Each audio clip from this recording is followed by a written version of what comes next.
Muy buenas noches, soy Ana Cristina Olvera. Iniciamos así nuestro segundo programa de Ecosistema Digital 5G. Este programa es una coproducción de la Dirección General de Televisión Educativa y la agencia de noticias Digital Policy and Law News. Quédate con nosotros durante la próxima media hora y síguenos en nuestras redes sociales, @ed-5G en Twitter, Televisión Educativa MX en Facebook y @TV Educativa MX también en Twitter e Instagram. Te invito a ver y escuchar este resumen de noticias. Carlos Slim promete despliegues de triple play por fibra y por satélite con Claro TV en México. Claro TV prometió a la Secretaría de Comunicaciones y Transportes y al Instituto Federal de Telecomunicaciones un incremento de la penetración de banda ancha y de televisión de paga en México, a cambio de que el Estado le facilite una concesión única para ofrecer contenidos audiovisuales y de manera empaquetada con otros servicios adicionales como telefonía e Internet. Qualcomm apunta a impulsar 5G más allá del móvil hacia industrias verticales. Legisladores estadounidenses proponen fondo de $1,000 millones para reemplazar equipos de Huawei de operadores rurales. La iniciativa privada de México ve poca probabilidad de participación en la nueva empresa estatal CFE Telecomunicaciones e Internet para Todos. Asia-Pacífico concentrará 64% de suscripciones 5G en el mundo hacia 2024. Claro Ecuador inició pruebas con la tecnología 5G. A 20 años de la creación del Wi-Fi, el estándar de sexta generación impulsará la conectividad de la mano de 5G. Adopción de teléfonos inteligentes en América Latina, 62% en 2017, proyección 78% en 2025.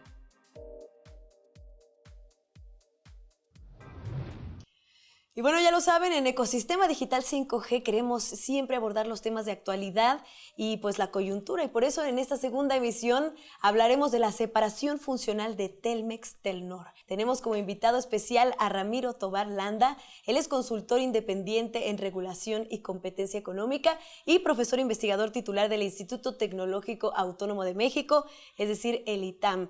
Y bueno, nos da muchísimo gusto tenerte aquí con nosotros. Gracias por la invitación. Cuéntanos por qué se hizo esta separación funcional, ¿cuál es el contexto? El regulador en México, dentro de la legislación, tiene varios instrumentos regulatorios. No necesariamente tiene que aplicar todos. La función del regulador es determinar la selección de sus instrumentos regulatorios.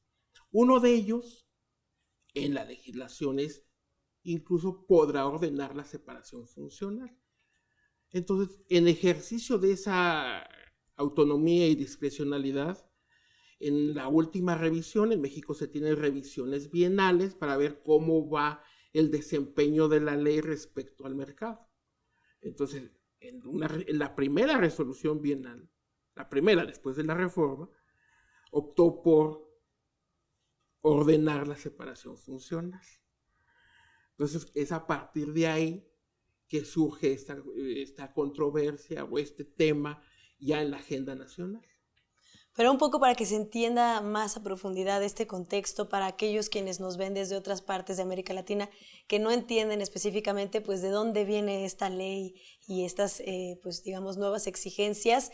Explícanos un poco, Telmex cómo estaba compuesto, obviamente pues como uno de los mayores proveedores de infraestructura y por qué se hacen este tipo de separaciones.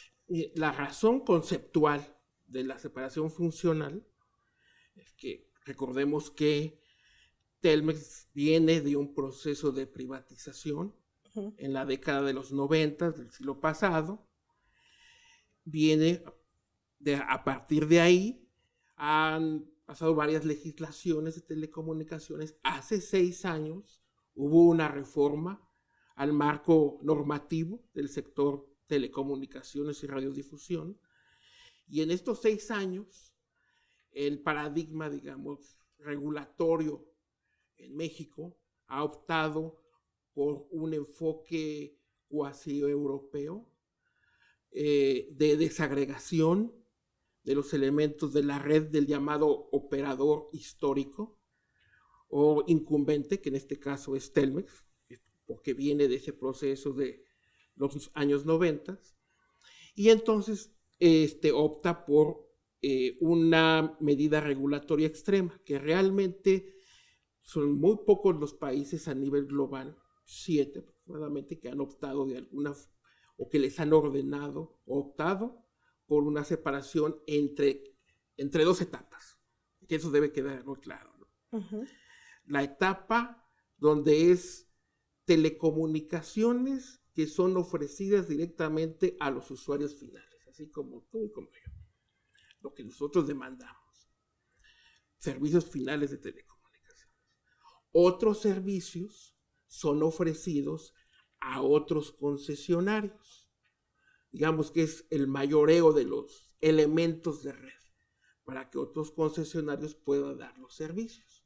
O sea, esto viene de algo que le antecede, es una política que optó México hace 6 años de la desagregación de la red o compartición de la red. Tú estás obligado a compartir tus recursos, tu infraestructura con todos los demás concesionarios que también son tus competidores. Claro. Entonces, la separación es una medida excepcional y extrema a nivel internacional, y no solamente en la práctica, sino también a nivel de las legislaciones nacionales y a nivel conceptual. ¿Por qué? Porque dice, vamos a separar la empresa en 2, que unos sean los que provean servicios al usuario, uh-huh, y otra empresa a los demás concesionarios, con el objeto de evitar prácticas que podrían implicar monopólicas, digamos. Sí, sobre el desplazamiento de otros concesionarios, o tratar de evitarles o elevar los costos de los demás. Claro. Entonces, no hay que perder de que esta es una medida ex ante, antes de que se den prácticas anticompetitivas. Claro. Viene de evitar prácticas anticompetitivas. No tiene otro objeto social. No hay que atribuirle finalidades que no correspondan a que es evitar prácticas. Pero resulta que estas prácticas también tienen otras, se pueden evitar por otros medios.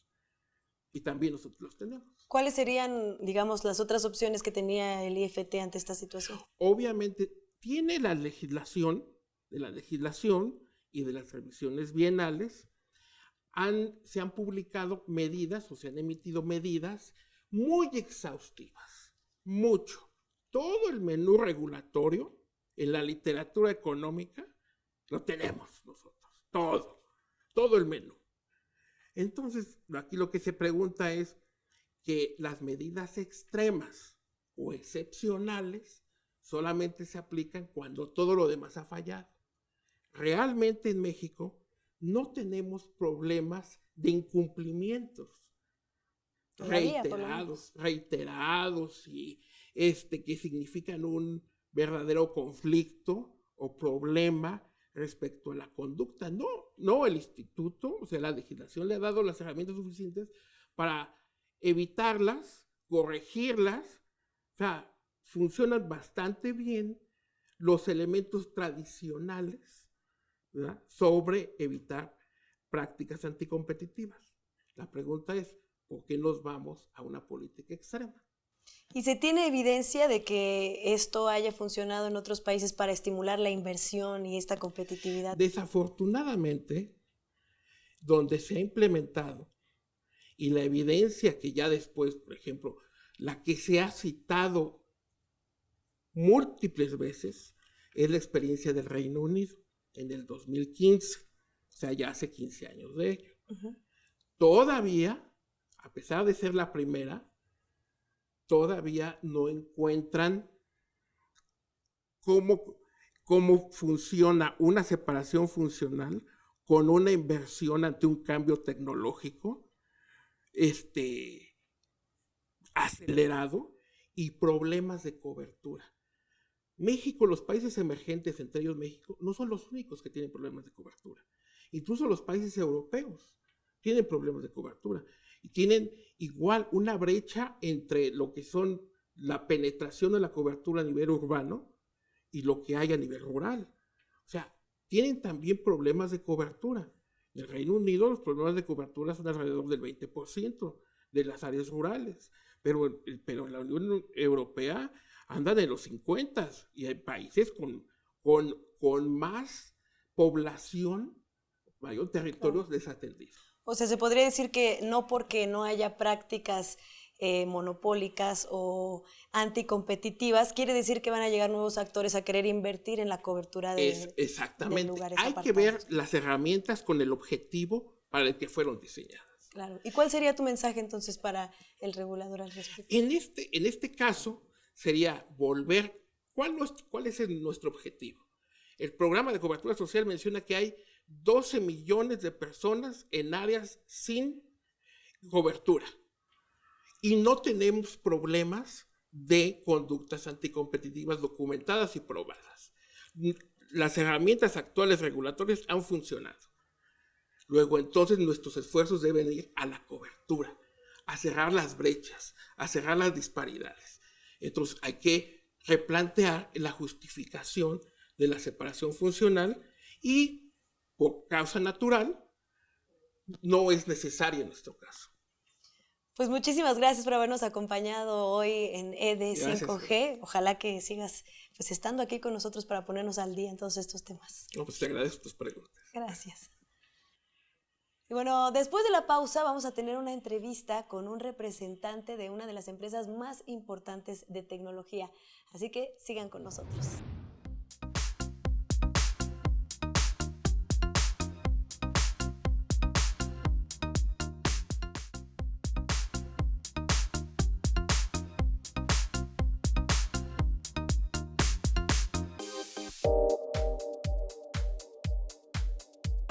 Penetración de banda ancha móvil en América Latina 2018.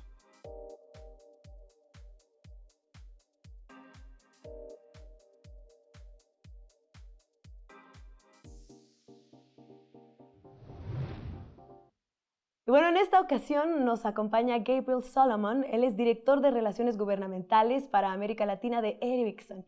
Y thank you, Gabriel, for accepting this interview for this new project. It's a pleasure. Well, we're talking a lot about technology, but the key in technology is, of course, innovation. How is Ericsson fostering innovation and new initiatives within technology? So Ericsson has been innovating in the communications field since 1876. That's quite a long time ago, more than 140 years. And we have the largest mobile patent portfolio to date. Do you use wireless headphones, like Bluetooth? I'm sorry? Do you use wireless headphones? Do you use... Yeah. So Ericsson invented Bluetooth, which is something we gave to the world. But we invented that back in 1994. Our technology is currently being used in the first commercial 5G networks across 4 continents. And our CEO is very committed to ensuring that Ericsson remains a technology leader. Last year, for example, I think we invested about 18% of our total turnover in R&D. So we are very committed to innovation. Also, this show is called Digital Ecosystem 5G. What is the vision of Ericsson about 5G, this new technology? So at Ericsson, we see 5G as being the biggest open innovation platform ever. We think that the technology can scale and deliver tremendous benefits across the consumer society and also indeed for businesses and industries and also governments. So we see for businesses in particular, 5G can generate productivity gains, which you need in order to actually grow the economy. We have a lot of examples already with working with industry verticals where you can see a 12% saving in the unit product cost, which if you can extrapolate that across the economy, the benefit for growth will be just absolutely huge. Also with 5G, we see a lot in the ability to create, excuse me for the email, smart cities, for example. So where local government services can be distributed more equally, more quickly, and can really influence the way that we interact with society. So 5G is really a great platform upon which we can build our digital existence. Why is it important, Gabriel, that policymakers and regulators foster investment in infrastructure, in telecommunication infrastructure? Because I think if they don't foster this investment in infrastructure, it simply won't happen. And if you look at certain countries across the world, for example, China, Korea, Japan, and the United States, the policy is really driving this investment. And I think in Latin America in particular, what policymakers can do, I think there's three main things. One is get spectrum into the market, because mobile and 5G needs spectrum. It's very hungry for spectrum. So get the spectrum into the market. And when you do that, don't price it very highly. Make a trade-off. Government should make a trade-off between assigning the spectrum and getting the benefits that the spectrum can deliver downstream. And that can mean more growth and bigger tax receipts if you allow the spectrum to maximize the output. The second thing really that can be done is to remove the deployment barriers. So this is trying to get the permits to deploy networks available quickly and to lower the cost of site access. This can incrementally grow and expand network deployment. And I think the third thing really is to enable telecom operators and other innovators to leverage this platform and innovate freely and deliver services to the economy. Well, Gabriel, 5G is going to be a lot about wireless technology, so let's talk about it a little bit.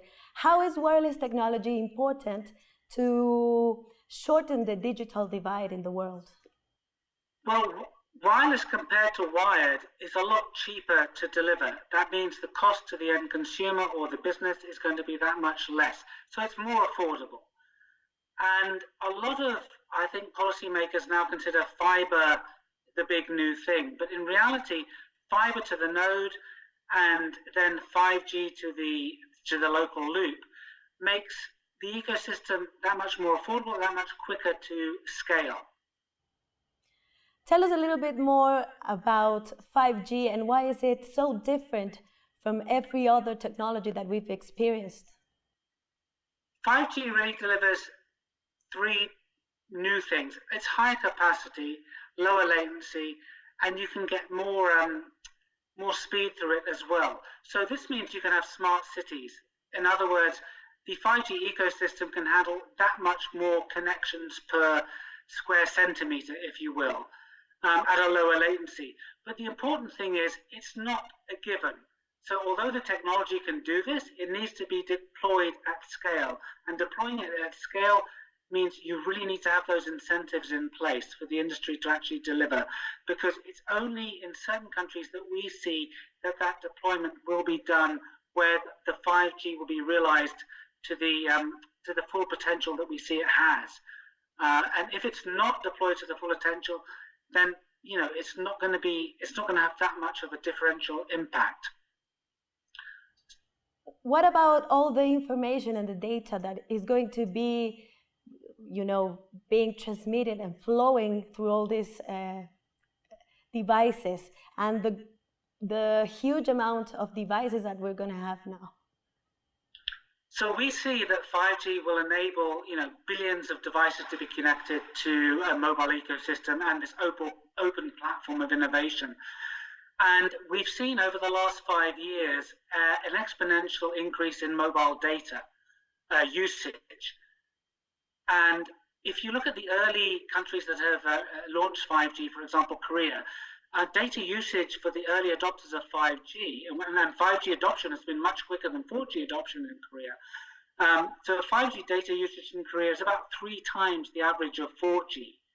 So this is just incredible. So basically, I think what it's saying is that 5G, if you get it right and you have this scalable ecosystem, and the services for consumers, for industry available on it, you will just see this exponential growth.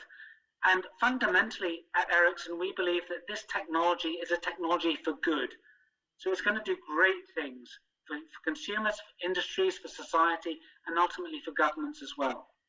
Well, thank you so much, Gabriel Solomon, for sharing with us Ericsson's vision at 5G. I hope we can have you with us many other times in the future.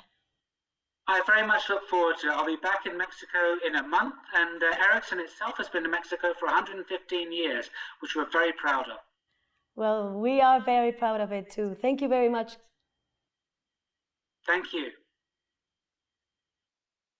Bueno, ahora nos enlazamos directamente hasta Buenos Aires, Argentina, con Paula Bertolini. Ella es analista de Digital Policy and Law News.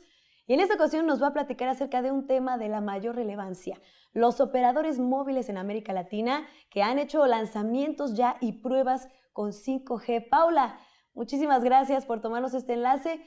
Tú identificaste 18 operadores en la región de América Latina que ya están avanzando en sus pruebas y experimentos de 5G, pero amplíanos más la información.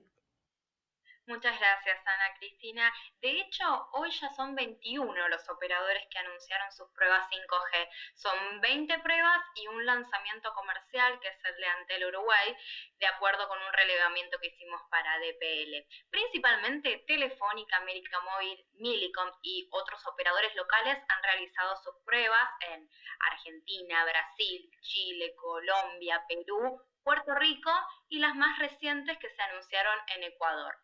En Brasil, Chile y Colombia, todos los operadores realizaron pruebas con esta nueva tecnología. Muchas de las demostraciones se realizaron en la banda milimétrica de 28 GHz, pero esto no quiere decir que los primeros lanzamientos comerciales se hagan en esta banda. Es probable que se utilicen otras frecuencias como la de 3.5, que va a necesitar combinarse con todas las bandas más bajas disponibles actualmente para 4G. En cuanto a la elección de los proveedores para las pruebas, la verdad que fue variada en la región según el relevamiento que hicimos. Huawei se encargó de aproximadamente 10 pruebas y el resto se lo repartieron entre partes iguales entre Ericsson y Nokia.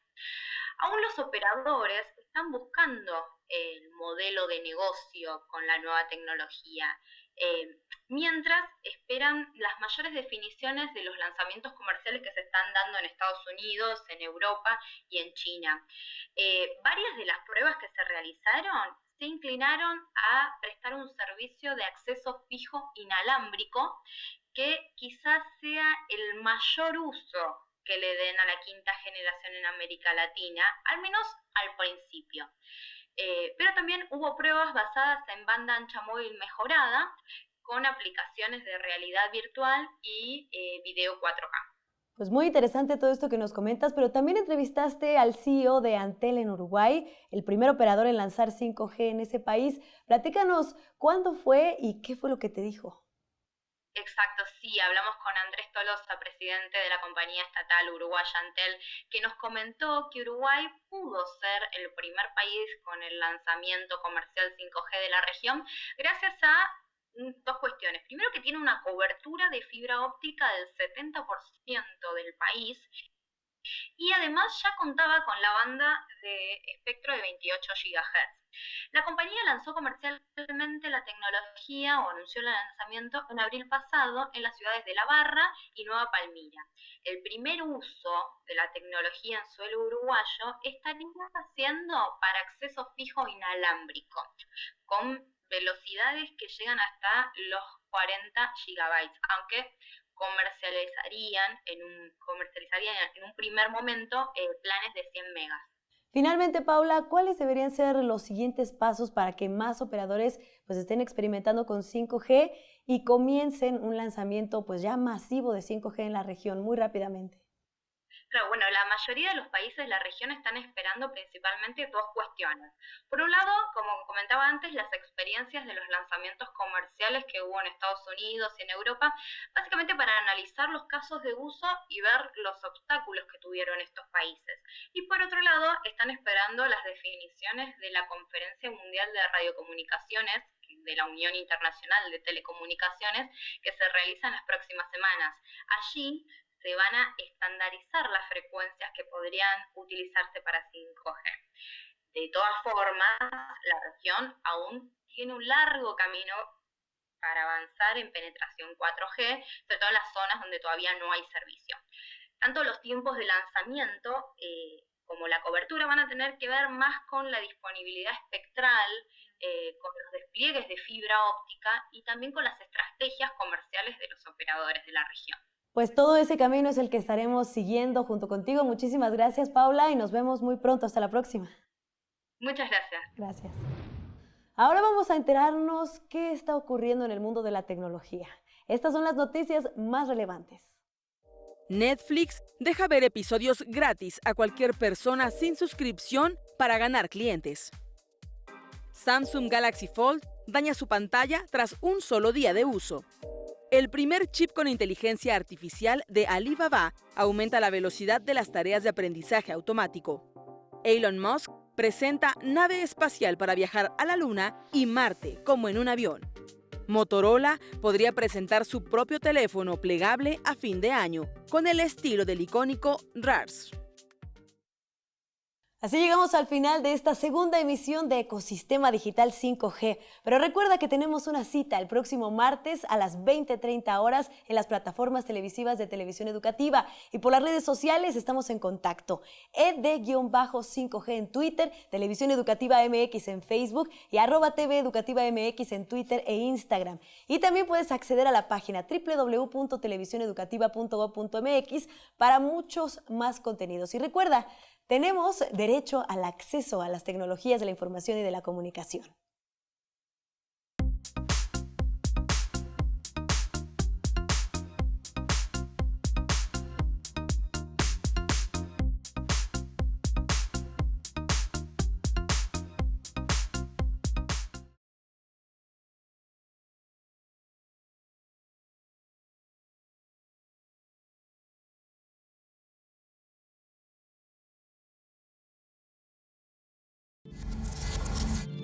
Televisión Educativa.